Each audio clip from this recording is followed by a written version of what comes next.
하나님 말씀 보겠습니다. 하나님 말씀 에베소서 1장 20절로 23절까지 말씀 보겠습니다.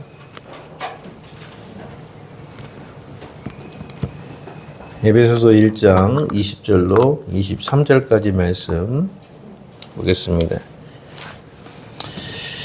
우리 같이 합독합니다. 그의 능력이 그리스도 안에서 역사하사 죽은 자들 가운데서 다시 살리시고 하늘에서 자기의 오른편에 앉히사 모든 통치와 권세와 능력과 주권과 이 세상뿐 아니라 오는 세상에 일컫는 모든 이름 위에 뛰어나게 하시고 또 만물을 그 발 아래 복종하게 하시고 그를 만물 위에 교회의 머리로 삼으셨느니라. 교회는 그의 몸이니 만물 안에서 만물을 충만하게 하시는 이의 충만함이니라. 아멘. 우리가 계속 지금 에베소서의 말씀을 가지고 교회와 또 우리의 믿음을 좀 재점검을 하고 있습니다. 지난주까지는 우리가 바울의 기도라는 기도를 제목으로 가지고 말씀을 나눴어요. 그래서 바울이 어떤 것을 우리에게 전해주고 있느냐, 어떤 것을 기도하고 있느냐. 주의 종의 기도, 그죠? 바울의 기도, 사도의 기도 다 똑같다고 말씀드렸어요. 바울이 기도할 때 첫 번째 기도 제목이 뭐였죠? 성도들이 무엇을 하면 좋겠다라고 기도를 했냐면 첫 번째가 하나님을 알았으면 좋겠다. 그렇죠? 하나님을 아는 거예요. 근데 그 하나님을 아는데 그 하나님을 어떻게 아냐면 지혜와 계시의 영으로 성령으로 우리에게 인도하셔서 성령을 통해서 우리가 하나님을 알았으면 좋겠다. 하나님 그거 알게 하옵소서.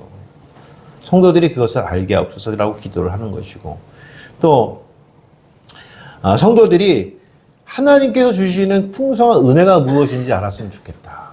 그렇죠? 그래서 영원한 천국의 기쁨이 무엇이고 영원한 천국의 풍성함이 무엇인지 알았으면 좋겠다. 그래서 성도는 풍성함을 누리는 사람들이라고 했잖아요. 그렇죠? 그래서 알았으면 좋겠다. 세 번째는 뭐냐면 하나님의 능력으로 우리에게 그 능력을 힘입어 능력을 살아가게 하셨으면 좋겠다. 그래서 하나님의 능력, 크신 능력, 세상의 모든 능력, 세상 모든 신이 다 못하는 능력 뭐라고 그러죠? 구원. 그렇죠? 그래서 우리가 구원받은 자라는 것은 엄청난 기적의 삶을 살고 있다는 겁니다. 그러니까 우리가 엄청난 기적의 삶을 살고 있는데 우리에게 작은 기적들, 즉 뭐 생명을 살리는 기적들, 부해지는 기적들, 내가 권세를 얻는 기적들, 그런 기적들은 사실 하나님 안에만 있으면 모든 것이 다 이루어진다라는 것이죠. 그것이 믿어지느냐. 성도들이 그것을 알았으면 좋겠다라는 것이 바울의 기도였어요. 그러면서 오늘 그 기도의 이제 말미에, 즉 1장의 말미를 오늘 이제 결정을 짓는데 1장 결론으로 보게 되면 그런 기적들이 다 무엇이냐? 하나님의 능력이라는 거예요. 하나님의 능력이다. 그래서 이 하나님의 능력이 무엇인가라는 것들을 오늘 우리에게 알려주시는 거예요. 하나님의 역사하심, 우리 지난주에 다 말씀드렸어요. 하나님의 역사하심. 세상을 말씀으로 창조하신 하나님은 못하실 것이 없다는 거예요. 그렇죠? 제가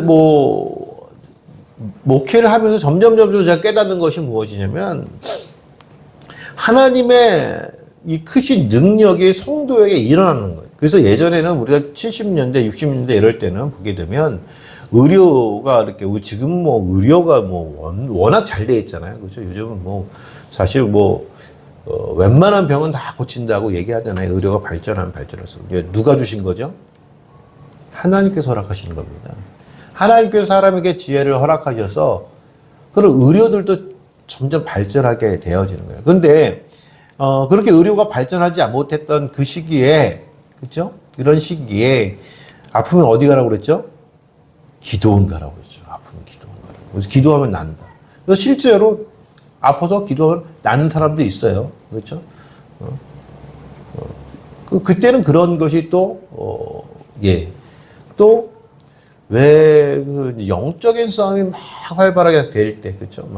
사탄의 권세 이런 것들이 막 활발하게 막 있을 때에 그런 영적인 싸움도 다 기도로 이겨내는 그런 시대가 있었고, 근데 참 기도를 많이 하고, 그래서 방언 기도가 중요시 되어지고, 예언하는 사람들도 있었고, 뭐 이런 하나님의 크신 능력들이 있었던 그런 시대가 있었단 말씀이에요. 그렇죠? 그것도 전부 다 하나님의 능력이에요. 그 능력들이 지금 하나님께서 뭐 시대가 발전하고 경제가 발전했기 때문에 없어지냐? 그렇지 않아요. 물론 그런 하나님의 능력들이 필요한 것도 있지만, 그래서 그런 능력들이 나타나는 것도 있지만, 또 우리 한국 가운데는 그런 능력이 없어지면서 사실 다른 방법으로 하나님의 능력들이 나타나는 것들을 볼 수가 있다는 거죠. 제가 시간이 있으면 뭐 정말 창세기부터 쭉 해가지고 우리나라가 왜 이렇게 이 어려운 시기에서도 우리나라 꿋꿋이 잘 버텨가는지 뭐 그런 것들 좀 전하고 싶은데, 나중에 제가 뭐 시간을 좀 내서 따로 설교를 한번 하겠습니다만, 아무튼 하나님의 능력이라는 것은 세상을 말씀으로 창조하신 분이기 때문에 그 능력이 지금도 마찬가지로 이 세상에서 하나님께서 역사하고 계시다라는 것을 우리가 알고 있다는 거예요. 그런데 그 하나님의 능력이 언제 일어나느냐? 사실 오늘 그 말씀을 사도 바울이 우리에게 알려주시는 거예요. 우리 삶 속에 하나님의 능력이 언제 일어나느냐? 뭐 지난주에도 제가 살짝 말씀을 드렸었지만, 그 첫 번째가 뭐냐면 하나님의 능력은요, 그리스도 안에서 나타나신다. 그래서 오늘 20절 말씀에 보게 되면 그의 능력이 그리스도 안에서 역사하사. 여러분, 우리가 여기 중요하게 생각해야 될 건 뭐냐면 하나님의 능력이 오늘 우리의 능력이 될 수도 있다라는 말씀이에요. 하나님의 능력이 오늘 우리의 힘이 될 수도 있고요. 우리가 그 하나님의 능력으로 모든 일을 또 해나갈 수 있는 그런 능력을 소지를 할 수 있단 말씀입니다. 그런데 그 능력이 그냥 나타나는 것이 아니라 반드시 조건이 붙는데, 그것이 뭐냐면 그리스도 안에서 역사한다는 거예요. 그러니까 여러분, 그리스도 안에 있다라는 것이 우리가 어떤 의미를 가지고 있느냐라는 것을 여러분 잘 깨달아야 돼요. 그러니까 바울의 기도는요, 그래서 성도들에게 이렇게 기도하잖아요. 우리 주 예수 그리스도의 하나님 영광의 아버지께서 지혜와 계시의 영을 너희에게 주사 하나님을 알게 하시고 너희 마음의 눈을 밝히사 그의 부르심의 소망이 무엇이며 성도 안에서 그의 그 기업의 영광의 풍성함이 무엇이며 그의 힘의 위력으로 역사하심을 따라 믿는 우리에게 베푸신 능력의 지극히 크심이 어떤 것을 너희로 알게 하시기를 원하노라 라고. 기도 자체가 뭐냐면 하나님을 아는 것, 그 하나님의 능력을 아는 것, 그 하나님의 능력이 오늘 말씀에 어떻게 나타나는 것을 아는 것이 바울의 기도의 제목이었어요. 그래서 하나님의 능력이 어떻게 나타난다? 너희 안에서 하나님의 능력이 나타날 것인데 언제 나타난다? 너희가 그리스도 안에 있으면 그 능력을 나타낼 수 있다는 거예요. 사랑하는 성도 여러분, 하나님을 믿는 신앙은요, 점점 깊어져야 돼요. 하나님을 믿는 신앙은요, 가만히 있으면 안 돼요. 우리 아이들에게 제가, 여러분, 가만히 있는다는 것은요, 뒤처진다는 것인 걸 알고 계십니다. 제가 우리 아이들한테 그런 얘기를 많이 하는데, 여러분, 나는 어느 정도의 실력을 갖추고 있어. 어느 정도의 능력을 갖추고 있어. 그래서 나는 오늘 여기에 만족해. 라고 하고 있으면요, 나의 경쟁자는 오늘도 연습을 하고 있고, 그 실력을 점점 갖춰가고 있다면은 나는 가만히 있어 내 실력을 유지하는 것 같죠. 상대적으로 보게 되면 나의 경쟁자들은 나보다 앞서가고 있다는 거예요. 그러니까, 즉, 내가 가만히 있는 것이 아니라 나는 뒤처지고 있다는 거예요. 그래서 실력이라는 것은 정말 뭐라고 해야 되나, 날마다 내가 그 해왔던 것을 똑같이 반복하는 일들이 없으면 그 실력은 유지하는 게 아니라는 거예요.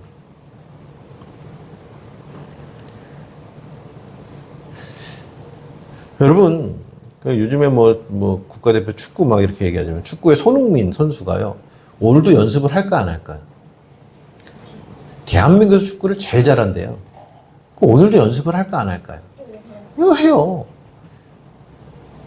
최고의 사람들도 그 일들을 반복하여 훈련하고 있단 말씀입니다. 신앙이라는 것도 마찬가지예요. 신앙이라는 것이 여러분 깊으면 깊을수록 더 하나님께 가까이 가게 되어지는 건데, 예전에 나는 신앙생활 참 열심히 했어. 난 기도도 참 많이 했어. 나는 하나님께 예배도 잘 드렸어. 나는 봉사도 많이 했어. 그래서 오늘은 내가 예전에 이 정도 했으면 됐지. 굳이 오늘까지 해야 될까? 아니요. 오늘도 하셔야 되는 거예요. 신앙이라는 건 점점 깊어져야 된다는 말씀이죠. 그러면 신앙이 깊어진다라는 것이 우리에게는 어떻게 깊어질 수 있느냐? 신앙이 깊어진다는 의미가 무엇인가? 신앙이 깊어진다는 것은요, 한마디로 말씀드리면, 신앙의 깊이는 하나님을 아는 만큼 깊어지는 거예요. 그래서 신앙이 내가 깊어진다, 믿음이 깊어진다라는 것은 내가 하나님을 얼마나 더 알기를 원하고 그 하나님과 교제하느냐가 믿음이 깊어지는 거란 말씀이죠. 간혹 그렇게 생각하시는 분들이 있어요. 40일 금식 기도를 하고, 교회 봉사를 하고, 헌신을 하고, 그래서 신앙이 깊어지는 게 아니란 말씀이에요. 그러면 금식 기도를 하고, 봉사를 하고, 헌신하는 걸 부인하는 거냐, 부정하는 거냐, 그게 아니에요. 여러분, 다시 말씀드리면, 내가 금식 기도를 해서 신앙이 깊어지는 것이 아니라 내가 하나님을 더 알길 원해서 내가 하나님을 더 간구하다 보니까 내 신앙이 깊어지면 40일 금식도 하는 것이고요. 봉사도 하는 것이고요. 헌신도 하게 되더라라는 거예요. 그러니까 우리가 믿음의 생활을, 믿음의 일들을 조건부로 하는 거는 신앙이 아니에요. 내 교회에 나오면 하나님 뭘 해주셔가 아니라 하나님의 은혜가 하나님을 아니까 내가 교회에 나올 수 있는 것이고, 그러다 보니까 그런 하나님의 자녀에게 베푸신 은혜가 있는 것이지 조건이 아니라는 말씀이에요. 그래서 여러분, 저와 여러분들은요, 정말 하나님 알기를 기도해야 되는 거죠. 더욱 하나님 깊게 알기를 기도해야 되는 거예요. 오늘 바울의 기도가 그랬다. 너희가 하나님을 정말 알았으면 좋겠다. 여러분, 한국 기독교계에 굉장히 유명하신 분인데 한경진 목사님이시라는 분이 계셨어요. 한경진 목사님이시라는 분은 영락교회 목사님이시기도 하지만 은혜는 대단한 분이잖아요.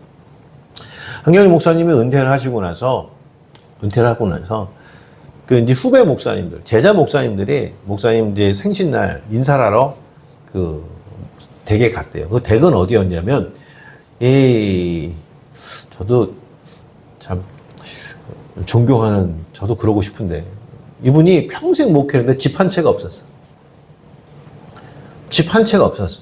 그래가지고 이분이 어디로 가 계셨냐면, 영락교에서 운영하는 영락 기도원에 방 한 칸을 얻어서 사모님과 거기서 이제 여생을 이제 쭉 지내시는데, 그 목사님들, 후배 목사님들이 쭉 목사님 생신이라고 해서 영락 기도원에 있는 그 목사님 방에 찾아가서 생신 축하해 드린다고 해서 케이크를 꽂아가지고 이제 목사님 축하드린다고 했는데, 이 한경진 목사님이 그때 연세가 약 한 89세, 88세 그러셨대요. 근데 그때 목사님들에게 정말 부탁 하나 하고 싶다고 말씀하시더라고요.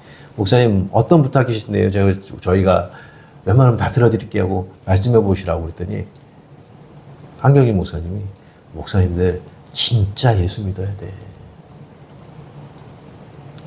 진짜 예수 믿어야 돼. 아니, 목사님들이 예수를 몰라서, 예수를 안 믿어서 거기 갔을까요? 아니잖아요. 근데 그래서 그 후배 목사님 중에 한 분이 저희 이제 제가 아는 목사님이셨는데, 그때 와서 고민을 했다는 거예요. 진짜 예수를 믿는 것이 무엇일까? 여러분, 하나님을 아는 노력은요, 진짜 내가 하나님을 믿는지 여기서부터, 이 성찰부터 시작이 되는 거예요. 나를 살펴보는 거예요. 나를 다시 한번 살펴보고 내가 진짜 예수님을 믿는지 하나님을 믿는지 내가 하나님을 알고 있는지 여기서부터 신앙의 시작은 내려진다는 말씀이에요.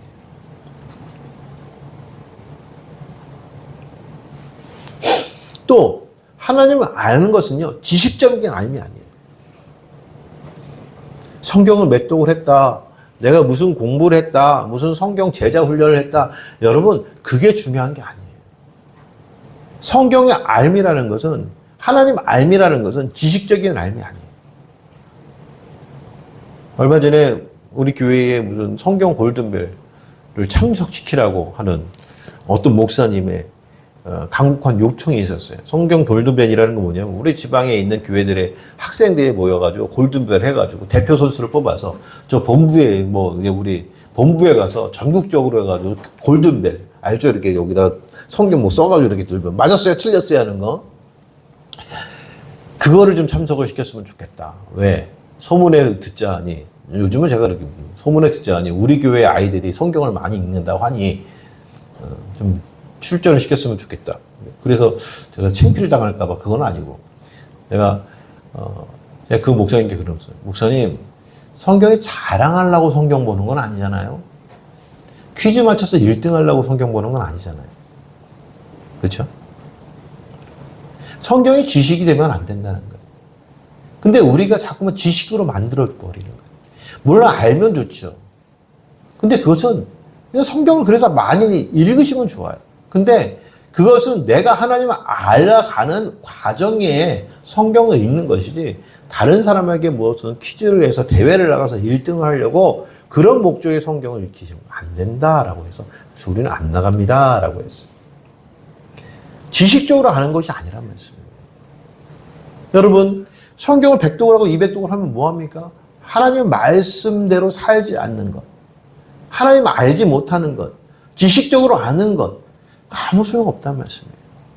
그래서 우리는 성경 하나님을 인격적으로 만나야 된다. 인격적으로. 성경 안 읽으셔도 돼. 저는 그래요.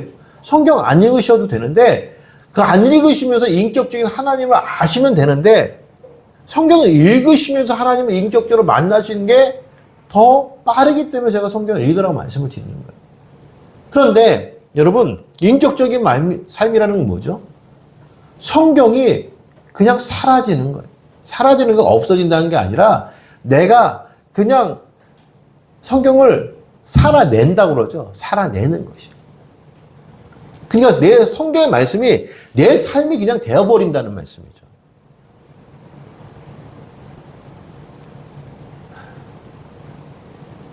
여러분 학생이 학교를 왜 가죠? 공부하러 가잖아요. 학생이 학교를 공부하러 가는데 학교에 가서 공부하지 않으면 안 된다니까요. 그럼 본분이라니까요. 그럼 성도가 하나님 앞에 왜 나옵니까? 예배하기 위함이잖아요. 그래서 예배는 성도의 본분이에요. 마치 학생이 학교를 가듯 성도가 예배하는 자리에 나오는 것이 성도의 본분이라고요. 여러분 그런 것이 다 성경 말씀에 있는 거예요. 그게 여러분 누가 나와라 해서 되는 게 아니잖아요. 그냥 내가 나가고 싶고 그냥 되어지는 거잖아요. 예배가 되어지는 거잖아요. 그렇게 여러분들 누가 뭐 끌어내리고 나오라고 땡기고 일어서 나오시는 게 아니잖아요. 이게 뭐냐면 사라지는 거란 말씀이죠. 어려운 일이 있으면 여러분 하나님 앞에 기도하잖아요. 왜 기도합니까? 우리가 하나님을 믿기 때문에 기도하는 거 아닙니까? 그게 사라지는 거란 말씀이에요. 그냥 성경대로 산다라는 게 거창하게 무슨 정말 기적 가운데서 그런 것이 아니에요. 여러분 성경은요, 우리의 삶은요, 우리가 그렇게 성도의 본분으로 살다 보면 우리 삶 속에 하나님의 기적이 나타나는 거예요. 필요할 때. 그것이 인격적인 삶이라는 말씀이에요. 인격적인 신앙의 삶이라는 말씀이죠. 내가 성경을 많이 알기 때문에 내가 성경을 많이 알기 때문에 내 삶 속에 하나님의 능력이 나타나는 것이 아니라 하나님의 삶을 내가 살다 보면 내 삶 속에 하나님의 능력이 드러나게 되는 겁니다. 그게 그리스도 안에서라는 말씀이에요. 여러분, 성도는 반드시 하나님의 능력을 나타냅니다. 저는 이거 확신합니다. 그런데 그냥 나타내느냐? 그렇지 않아요. 어디 안에서? 그리스도 안에서 나타내는다는 것이죠. 그래서 하나님의 능력은 오직 예수 그리스도 안에서만 나타나는 거예요. 그래서 에베소의 말씀에 계속 보면, 1장 말씀에 계속 보면 in Christ가 굉장히 많이 들어요. 그리스도 안에서. 그리스도 예수 안에서. 우리가 그리스도 예수 안에서 믿음 생활을 해야 된다는 것을 굉장히 많이 강조하고 있습니다. 사도행전 4장 11절 12절 말씀에 보게 되면 이렇게 기록이 되어 있다고 말씀드렸어요. 이 예수는 너희 건축자들의 버린 돌로서 집 모퉁이의 머릿돌이 되었느니라. 다른 이로서는 구원을 받을 수 없나니 천하 사람 중에 구원을 받을 만한 다른 이름을 우리에게 주신 일이 없음이라 하였더라. 즉 예수 그리스도 아니면 하나님의 능력을 드러낼 수 없다는 거예요. 저는 우리 모든 성도들이 예수 그리스도 안에 있기를 주의 이름 축원합니다. 그러면 두 번째는 그 예수가 누구냐는 거예요. 너무도 잘 아는 사실인 것 같은데 어찌 보면 몰라요. 그렇게 신문을 봤더니요, 미친놈의 기사가 나왔더라고요. 미친놈의 기사. 무슨 얘기냐면, 신문 좀 읽으셔도 좋아요. 세상이 어떻게 들어가나. 어떤 신문사 기사가 기사를 썼는데, 그래서 완전 신천지에서 돈을 먹었는지, 우리나라 기독교는 기독교 인구가 줄어들고 있다. 그런데 신천지는 굉장히 지금 많이 부흥하고 있다. 왜 그러냐면 신천지는 성경 중심의 삶을 살고 있다. 이렇게. 이 미친놈이지. 그냥 기자가 신천지 같아. 그러면서 무슨 이만희 뭐라고 그러더라고. 뭐 총회장이라고 하나요? 거기에 뭐 그렇게 얘기하더라고요. 그래서 그분은 요한계시록을 강조하고 있고, 근데 기독교 지금 일반 기독교의 목사들은 요한계시록을 공부하지 않는다.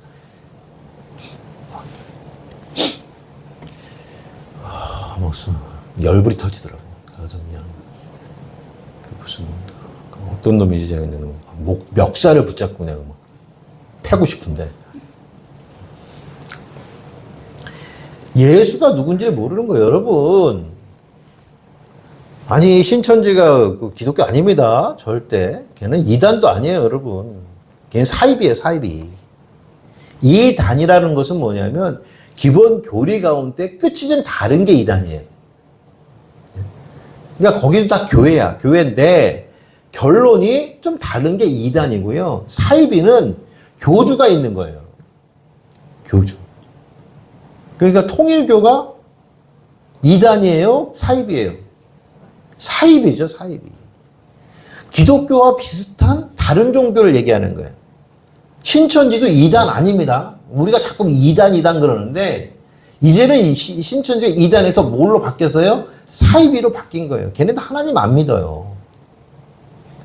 걔네들은 요한계시록과 마태복음 25장을 이용할 뿐이에요. 걔네들이 하는 게 무슨 성경 공부예요. 성경 공부는 하나님이 드러나고 예수님이 드러나는 게 성경 공부입니다. 근데 신천지가 하는 공부는 하나님이 드러나지 않고 예수님이 드러나지 않고요. 이만희가 드러나요. 그건 성경 공부 아니라고요. 근데 무슨 가서 뭐 젊은이들이 왜 거기가 있겠어요? 나오지를 못하는 거지. 걔네들은 한번 들어가면 나올 수 있는 구조가 아니에요. 신천지에 그래서 한번 공부나 한번 해볼까? 라고 생각하시지 마세요. 거기 가서 이름이 적히는 그 순간부터 나올 수가 없어요. 거기 그 조직에서. 예수 그리스도 누구신가? 알아야 된다는 말씀입니다. 첫 번째 예수 그리스도는 오늘 성경 말씀에 보게 되면 죽은 자 가운데 부활하셨다는 거예요. 다시 살렸다는 거죠. 그래서 20절 말씀에 보게 되면 그의 능력이 그리스도 안에서 역사하사 죽은 자들 가운데서 다시 살리시고 하늘에 자기 오른편에 앉혔다는 거예요. 죽은 자 가운데서 살리신 분이라는 거예요. 예수님. 여러분, 그래서 우리가 사도신경을 하다 보면 예수 그리스도를 어떻게 고백하고 있어요? 죽은 자 가운데서 다시 살아나사. 죽은 자 가운데 다시 사시어 하늘에 오르사. 이렇게 우리가 고백하지 않습니까?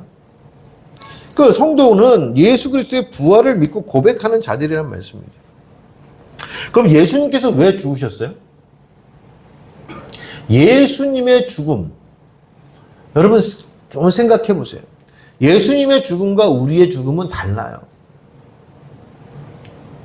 우리는 이 땅에 와서 죄의 문제로 죽는 거예요. 그렇죠?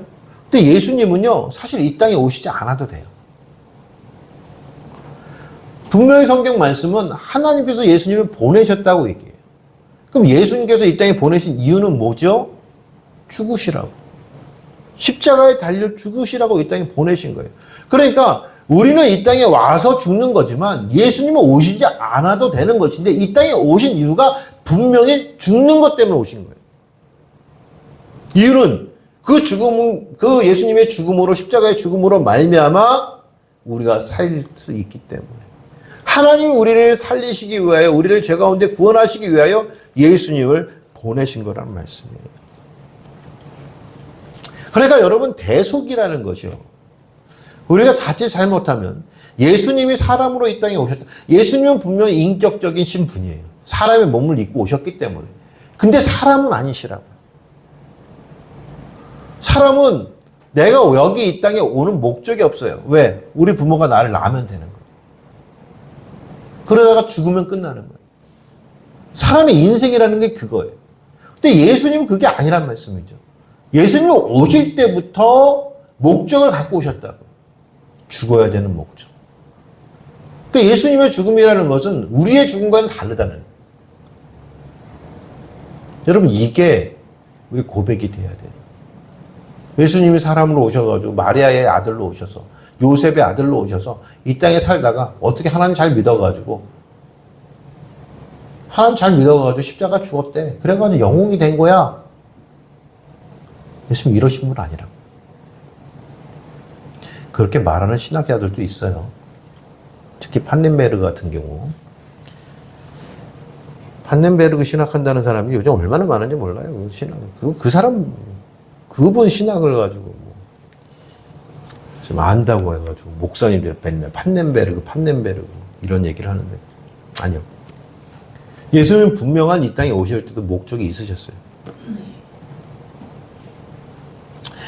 예수님께서 요한복음 2장 19절의 말씀을 보게 되면 이렇게 말씀을 해요. 예수께서 대답하여 이르시되 너희가 이 성전을 헐라 내가 사흘 동안 일으키리라. 이 말씀은 뭐냐면 성전을, 그래서 유대인들이 그래 잘못 알아듣고, 야 이거 70년 동안 지은 성전이네, 네가 3일을 어떻게 줘? 이 말씀은 무슨 말씀이에요? 예수님이 성전이신 거예요. 예수님이 성전이신 거예요. 여러분, 근데 성전은요, 예수님 오시기에 성전은 누구를 나타내기 위한 성전이었어요? 예수 그리스도를 나타내기 위한 성전이에요. 여러분, 법계, 언약계, 이스라엘 백성이 출애굽할 때 언약계를 메고 왔잖아요. 언약계가 뭘 상징하는 거죠? 누구를 상징하는 거죠? 예수님을 상징한다고요. 왜? 언약계 안에 세 가지가 들어가죠. 말씀이 기록된 돌판, 그리고 아론이 갖고 있던 쌍난 지팡이, 세 번째, 만나가 든 항아리. 이 세 가지가 뭐라고 말씀드리죠? 첫 번째, 말씀이신 예수 그리스도. 돌판은 예수님을 상징하는 거예요. 신의 산에서 돌판을 받았다는 것은 우리에게 예수님을 보내셨다는 거예요. 그래서 예수님과 함께 영원한 천국, 가나안 땅, 우리 영원한 천국을 간다는 거예요. 두 번째, 아론의 쌍난 지팡이. 그건 뭐죠? 아론의 지팡이에 싹이 났잖아요. 그렇죠? 지팡이는 뭐죠? 잘린 나무잖아요. 죽은 나무잖아요. 근데 거기서 싹이 났다는 건 뭐죠? 다시 살아났다는 거죠. 그게 뭐예요? 부활을 하신 예수 그리스도. 세 번째, 만나가 든 항아리는 뭐죠? 하늘에서 내려온 떡. 예수님께서 요한복음 6장에 말씀하셨죠. 내가 하늘에서 내려온 떡이니 나를 먹는 영혼 목마르지 않을 것이다. 하늘에서 내려온 떡, 만나. 그래서 언약궤가 상징하는 건 예수 그리스도였다고요. 여러분, 근데 예수 그리스도가 이 땅에 오셨어요, 안 오셨어요? 오셨어요. 그럼 언약궤가 있어야 돼요, 없어야 돼요? 언약궤가 있어야 돼요? 언약궤가 지금 없죠. 왜? 예수님이 오셨으니까. 있으면 안 되죠. 그래서 언약궤는 이 땅에 없는 거예요. 근데 그거를 지금 언약궤를 찾으러 다닌대. 또 어디 또 이때 또 지하 뭐 이렇게 가면 거기 창고에 있는데 거기 언약궤가 있는데 그걸 이스라엘 사람들이 안 뺀다는 거야. 왜 안 빼내는 거야? 여러분 진짜 언약궤가 나타나는 순간 언약궤가 우상됩니다. 예루살렘 성전이 허물어졌잖아요. 유대인들은 예수님을 믿지 않는 유대인들은 거기다가 지금 거기가 뭐가 있어요? 뭐가 세워졌어요? 모스크가 세워졌잖아요. 이슬람 사원이 예루살렘에 그 모스크가 있는 그 자리가 옛날 예루살렘 성전이 서 있던 자리라고요. 근데 이스라엘 사람들은 거기다 다시 그 모스크를 다 헐어버리고 성전을 짓겠다라는 거예요. 근데 여러분 생각해보세요. 예수님 오시면 성전이 없어집니다. 왜? 이 성전을 홀라 내가 3일 동안, 3일 안에, 3일 만에 일으키리라. 그게 뭐예요? 성전이신 예수 그리스도시라는 거예요. 성전이 누굴 얘기하는, 누굴 상징하고 있냐면 예수님을 상징하고 있다는 거예요. 성전은 건물이 아니라는 거예요. 예수님을 상징하기 위해 우리에게 보여주신 것이 성전이지. 그래서 마지막 때의 성전이 한번 오죠. 어떻게 해요? 하늘에서 내려오잖아요. 예루살렘, 새 예루살렘 성전이 계시록에 말씀하면 주님과 함께 내려온다고요.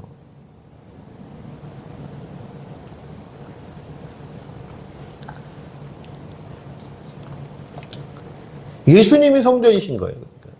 그래서 예수님께서 말씀을 이 성전을 헐라. 그럼 내가 3일 만에 일으키리라라고 말씀하시는 건 뭐냐면 너희가 나를 죽이는지 모르지만 내가 3일 만에 일어나 다시 성전을 세운다. 부활을 얘기하시는 거예요. 부활을. 또 요한복음 10장 17절 이하의 말씀을 보게 되면 내가 내 목숨을 버리는 것은 그것을 다시 얻기 위함이니 이로 말미암아 아버지께서 나를 사랑하시느니라. 이를 내게서 빼앗는 자가 있는 것이 아니라 내가 스스로 버리노라. 나는 버릴 권세도 있고 다시 얻을 권세도 있으니 이 계명은 내 아버지에게서 받았노라 하시니라. 여러분 여기 말씀을 보게 되면 예수님께서 십자가 지시는 것이요. 사람들이 끌어다가 예수님은 나는 그렇게 하기 싫었는데 사람들이 끌어다가 그냥 십자가에 못 박아 죽이신 것이 아니라는 거예요. 제가 말씀드렸던 건 예수님의 십자가에 못 박히심은 예수님께서 결정하신 거라고요. 내 죽음이 내 생명을 다른 사람들이 내게서 빼앗는 것이 아니라 내가 스스로 결정했다는 거예요. 그러면서 나는 내 생명을 버릴 권세도 있고 다시 찾을 권세도 있다는 말씀이에요. 권세라고 말씀하는 권세. 그러니까 예수님께서 십자가에 죽으신 것은 이 땅에 오신 것은 하나님께서 우리를 구원하시기 위하여 그 목적으로 이 땅을 보내셨다. 오셨다. 거기에 방점이 있는 거예요. 예수님은 우리와 다른 분이에요. 분명한 것은. 또 오늘 말씀해 보면 그 예수님은 모든 권세가 있으신 분이에요. 모든 이름 위에 뛰어난 이름. 여러분 찬양하셨잖아요. 그래서 오늘 말씀해 보게 되면 모든 통치와 권세와 능력과 주권과 이 세상뿐만 아니라 오는 세상에 일컫는 모든 이름 위에 뛰어나게 하신다. 누구를? 예수 그리스도를. 그런 분이라는 거예요. 우리가 알고 있는 예수님은 그런 분이라는 말씀이에요. 그냥 이 땅에 살다가 하나님 잘 믿다가 그냥 십자가에 죽어서 그럼 이름 좀 얻은 사람, 그런 정도의 사람이 아니에요. 예수님은 사람이 아니세요. 그러니까 예수님 적당히 믿는다. 종교 생활한다. 예수님의 가르침을. 여러분, 저는 학교 다닐 때 제가 예수님은 3대 성인. 3대 성인이 누구죠? 예수님, 부처, 그리고 공자. 이게 위인집에서 나오는 예수님 3대 성인이잖아요. 그래서 제가 초등학교 때 선생님한테 예수님은 사람 아닌데요. 어느 교회에서는 그렇게 가르칠 거야. 라고. 선생님, 그때 제가 그 대답을 그대로 얘기해요. 교회에서는 그렇게 가르칠 거야. 또 교회 다니지? 예. 그래, 교회에서는 그렇게 가르치는 거야. 그러면서 예수님 3대 성인. 3대 성인 아니라니까 예수님은 신이지. 하나님이시지 성인 아니에요. 사람 아니세요. 깨닫은 분 아니에요. 부처는 깨달았어요. 석가모니 깨달았다고요. 공자도 깨달았어요. 사람이 어떻게 살아가야 될지. 예수님은 깨달으신 분이 아니라니까요. 이미 진리시라니까요.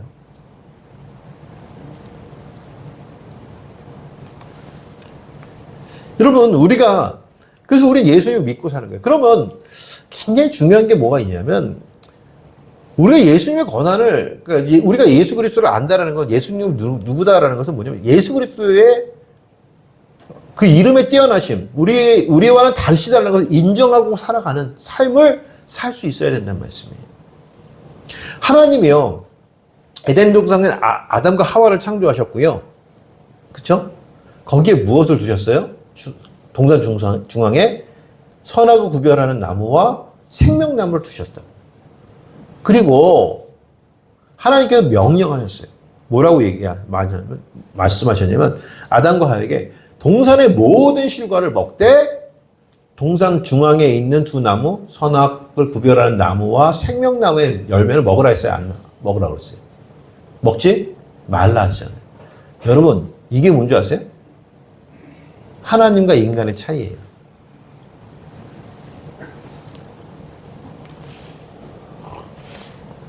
천국은, 우리가 천국 가서요, 하나님과 같이 살 수는 있어요.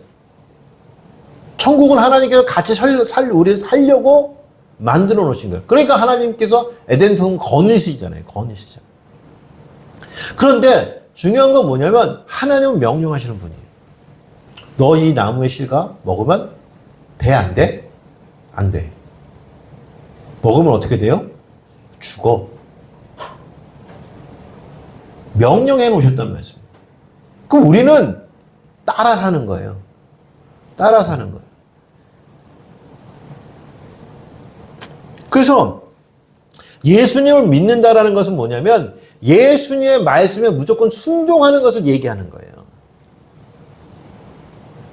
예수님의 말씀을 분석해서 예수님의 말씀을 뭐라고 해요? 공부해서, 그게 아니라 예수님이 말씀하셨으면, 하나님 말씀이면 그냥 믿고 따라가는 것이 믿음이란 말씀이에요. 그래서 오늘 세 번째가 뭐냐면, 그리스도가 교회의 머리 되셨다는 거예요. 교회는 그래서 그리스도의 머리 대신 예수 그리스도의, 오늘 뭐가 되는 거예요? 몸이 되는 겁니다. 세 번째가, 그래서 교회는 그의 몸이니. 여러분, 우리 몸이요, 손이 하고 싶다고 하나요? 그렇지 않죠? 우리 몸의 구조가 뭡니까? 머리에서 명령하면 손이 하는 겁니다. 머리에서 명령하면 말을 하는 겁니다. 머리에서 명령하면 가는 겁니다. 모든 것이 다 머리에서 되어지는 거예요. 그러면 여기 말씀해 보면 교회의 머리가 되신대요. 누가? 예수 그리스도께서. 그러면 교회는 예수님께서 말씀하신 것만 행하는 곳이에요. 그럼 예수님의 말씀은 항상 어디에서 벗어나진 않아요? 성경에서 벗어나지 않는다고요. 어떤 분이 그런 말씀 하더라고요. 예수님 시대에 왜 성경책이 66권인 줄 아십니까? 여러분, 도서관에 가면, 학교 도서관에 가면, 아니면 여의도에 있는 국회 도서관 가면 얼마나 많은 책들이 있습니까? 그렇죠? 어마어마한 책이 있어요. 근데 계속 책은 새로 나와요. 저는 책 쓰는 게 싫어. 어차피 남이 내 거 안 읽어줄 건데 뭐 하려고 써. 그죠? 근데 주변에 보면 문책을 썼다, 무슨 책을, 책 선물하는 분이 그렇게 많아. 근데 저희가 그걸 가져와도 읽을까, 안 읽을까요? 영상 나가네요. 저 읽어요. 근데 안 읽어요. 제목은 읽는데, 저도 너무 바쁜 사람이야. 그거 못 읽어요. 그래서 뭐 저까지 책을 쓰면 뭐 읽겠어, 안 읽겠어, 다른 사람들이. 저만 그냥 만족하는 거지. 뿌듯하게. 여러분, 제가 말씀드리고 싶은 거는 왜 자꾸만 책이 나온 줄 아십니까? 진리가 없기 때문에 자꾸만 새로운 게 나오는 거예요. 그 책 가지고 해결이 안 되니까 다른 책이 나오는 거예요. 새로 나온 책도 해결을 못 하니까 또 다른 책이 나오는 거예요. 자꾸만 세상의 지식이. 그러니까 여러분, 국회 도서관 가면요, 진짜 몇백만 권의 책이. 근데 성경은 66권 외에 다른 것이 생겨나나요? 그러면 하나님 말씀 자체는 완전하다는 겁니다. 그렇잖아요. 만약에 이 책이 66권의 성경으로 부족하다면 하나님이 67권, 68권을 만들었겠죠. 지금도 만들고 계시겠죠.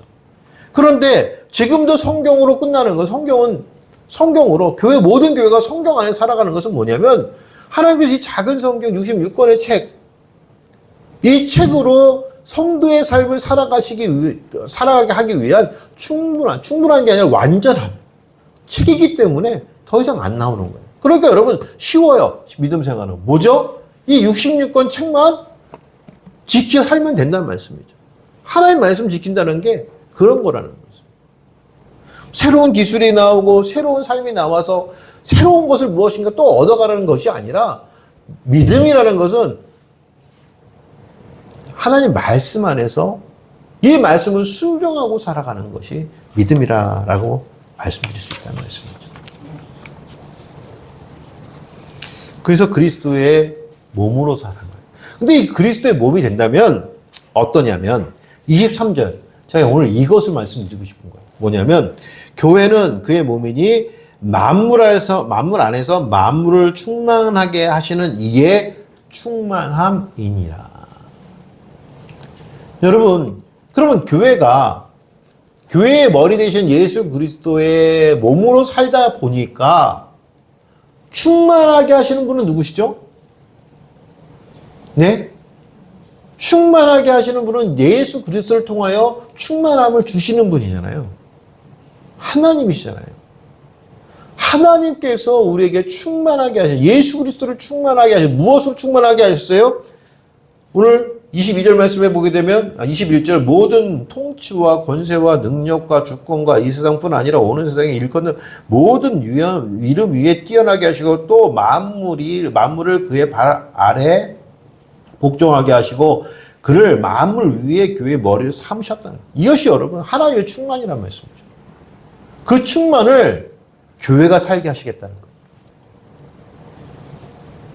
하나님께서 예수 그리스도에게 주셨던 세상을 다스리고 세상의 모든 머리가 되어지는 그 충만함이 오늘 어디에 있다는 거예요? 교회에 있다는 거예요. 언제요? 교회가 그리스도의 몸이 되었을 때. 즉 예수 그리스도의 말씀에 순종하고 살아갈 때에 하나님의 충만을 누리는 자들이 교회라는 말씀이에요.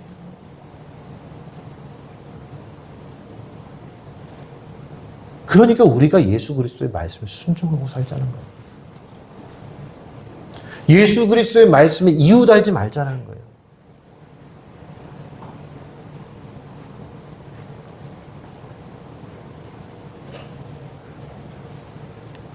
또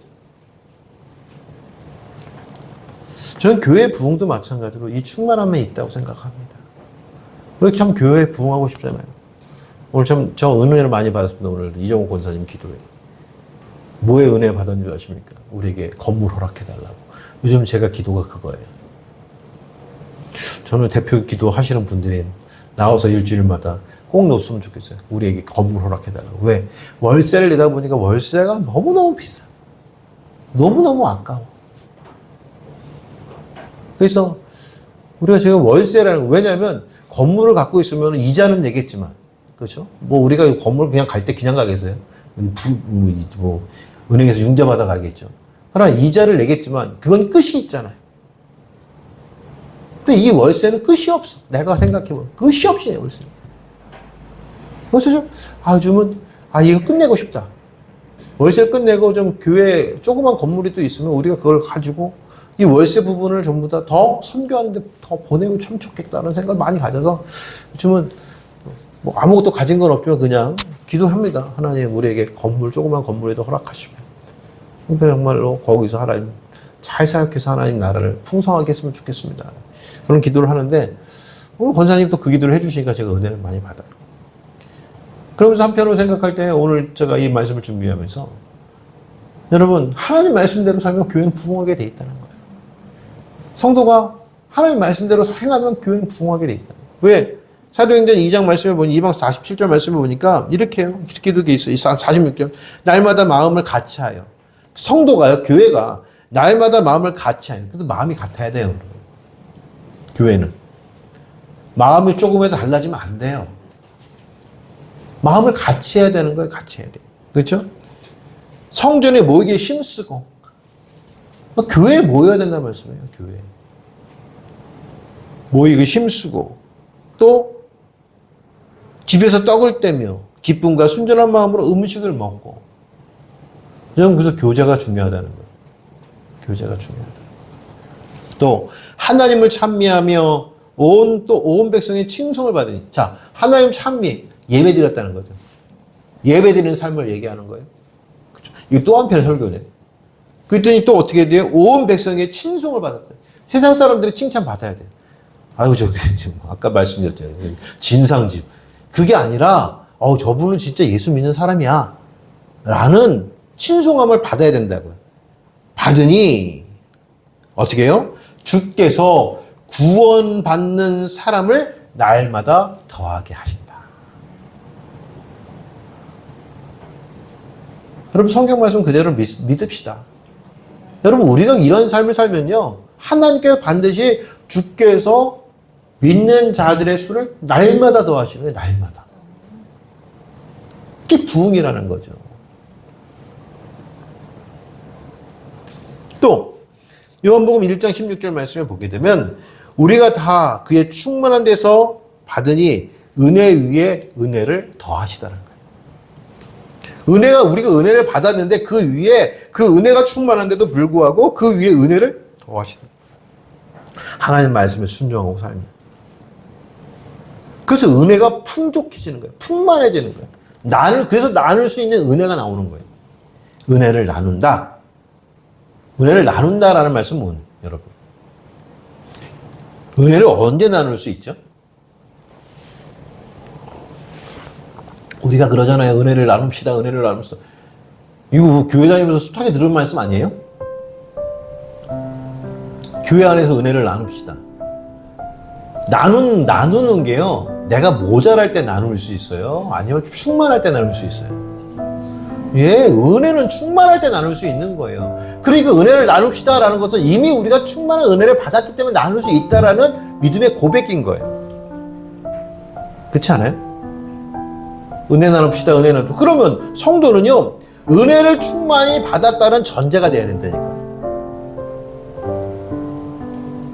근데 은혜 위에 은혜를 더하는 건 뭐죠? 우리가 다 그의 충만한 데서 받았다는 거예요. 요한복음 1장이. 우리가 다 그의 충만한 데서 받았다는 것은 뭐죠? 예수 그리스도의 충만함을 받은 거예요. 언제? 예수님이 교회의 머리가 되셨을 때. 그 은혜를 충만히 받았다는 것은 내가 예수 그리스도의 말씀에 온전히 순종하고 갈 때에 그 충만함이 우리에게 임한다는 거였습니다. 그럴 때 나눈다는 거예요. 너무 쉽지 않아요? 은혜 나누는 거? 명령하는 것보다 명령받아 사는 게 더 쉬운 거예요. 명령할 때는 책임이 부과되어지지만 명령받고 순종하는 사람들은 책임이 없어요. 왜? 명령한 사람은 책임이잖아요. 근데 전지전능하신 하나님, 제가 뭐 군대 장관이 돼서 명령하면요 죽는 사람도 나와요. 전쟁에 나가서 진격하라 할 때 진격할 때 죽는 사람도 나와요. 근데 하나님의 명령은 절대로 손해볼 수 없다니까. 왜? 전지전능하신 하나님이시잖아요. 그 말씀대로 한다는 것은 손해볼 게 없다니까. 죽을 게 없다니까요. 왜? 전지전능하시는 하나님 다 살려놓으시니까. 그래서 말씀에 순종하고 나가는 겁니다. 사랑하는 성도 여러분, 그래서 성도의 삶 속에 충만한 하나님의 영광, 충만한 능력, 충만한 권세 다 우리가 누려야 되잖아요. 다 얻어야 되잖아요. 언제 가능해요? 결론적으로 예수 그리스도 안에 있어야 되고 예수 그리스도의 말씀에 순종할 때 그 능력이 우리에게 있다는 거 여러분 잊지 마시기 바랍니다. 여러분 지식적이 아니라고 말씀드립니다. 인격적이라고 했어요. 인격적. 그 삶이 사라지는 거예요. 예수 그리스도의 순종의 삶이 사라지는 거예요. 이거는 아닌 것 같은 데가 아니라 아닌 것 같은데도 주님께서 말씀이니까 따라가야지. 이게 되는 거예요. 이 믿음이 돼야 된다는 말씀이죠. 사랑하는 성도 여러분, 그래서 오늘 말씀에 보게 되면 교회는 하나님의 충만한 것을 누리는 곳이다. 성도는 하나님의 충만한 삶을 누리는 사람들이다. 예수 그리스도의 말씀에 순종하여 그 삶을 누리시길 주의 이름으로 축원합니다. 기도하시겠습니다.